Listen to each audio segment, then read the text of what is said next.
Coming up on The Locker Room, we'll find out how the throwback jersey craze started with Mitchell and Ness. Then we hit their flagship store for a quick spin around sports fan heaven. Speaking of fans, we'll also hit Citizens Bank Park to meet the diehards who honor their heroes past and present. It's all here on The Locker Room.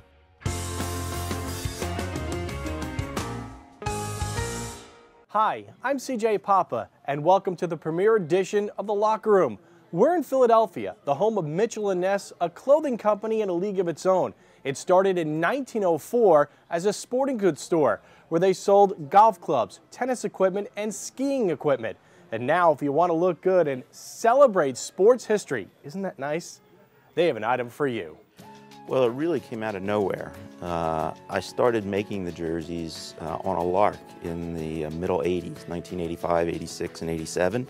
I did it because I really didn't have anything else to do, and I didn't know where my business was going.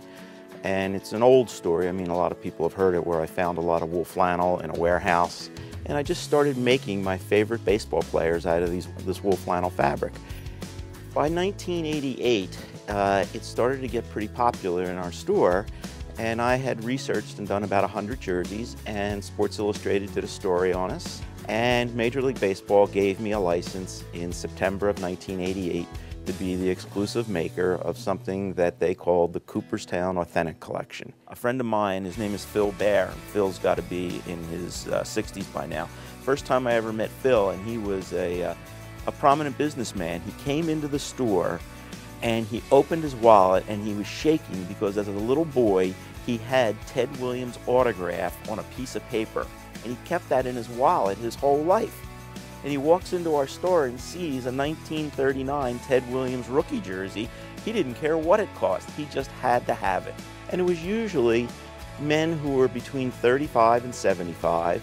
They were usually businessmen, sometimes men in the academic world, and they were buying these jerseys of their childhood heroes. So that's how it stayed for quite a few years, until the year probably 1999 or 2000. And it was actually my wife who said, you know, Peter, you're getting older, these wool flannels are really old. There's a lot of memories in double knit jerseys. And the Pittsburgh Pirates were the first team to come out in double knit jerseys in June of 1970 when they opened Three River Stadium. So I started doing vintage double knit jerseys of the Pirates and the Houston Astros, the wild rainbow looks and all of that stuff. And that caught on with a younger crowd. And eventually it helped the business grow.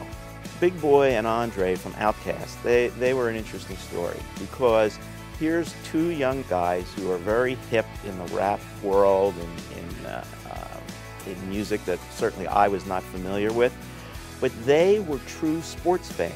They bought these jerseys because they loved them, and they bought not only Nolan Ryan's rainbow jersey, they bought every Atlanta Braves jersey that I ever made. I mean, they were probably the first guys to buy Dale Murphy jerseys from me. And these guys bought the jerseys and they loved them.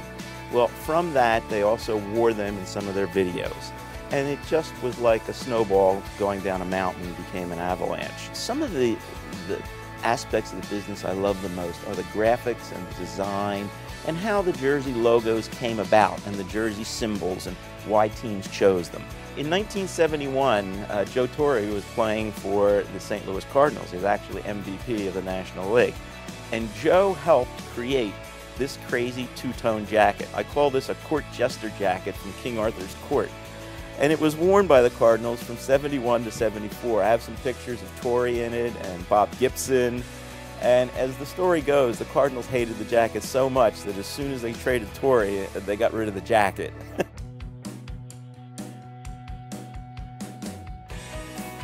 We're constantly researching, constantly looking for new releases to keep the line fresh. There's certainly the classics that are in the line every single year.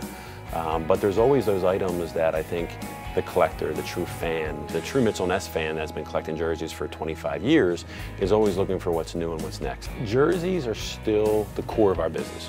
It's really, since the mid-'80s, it's really been the flagship item for this brand. But as we've expanded in other items, our headwear business is tremendous. So we sell a lot of hats out in the marketplace. And then we also, outerwear. We were a really strong player in outerwear, and that's comprised of a few different things. Anything from, authentic batting practice jackets that were worn by the teams, varsity jackets, lightweight nylon for this time of year for start of baseball season. And today, if you go to a game or you walk through New York or LA, you'll see Mitchell & Ness product that might be vintage t-shirts, it might be headwear, it might be fleece or outerwear. So items that are still very connected to sports history. They all still use authentic logos, but the items themselves are really current for today's fashion market. What's been interesting is even as we've stayed true to our men's line over the years, we've always seen, especially in the last year or two, is the amount of size smalls and mediums that we were selling was really eye-opening for us. And what we found just walking around stadiums was the amount of women that were wearing our product. So we knew that there was a market there. We also knew that we couldn't continue if we really wanted to go after a women's market, that we couldn't expect them to continue to buy men's product.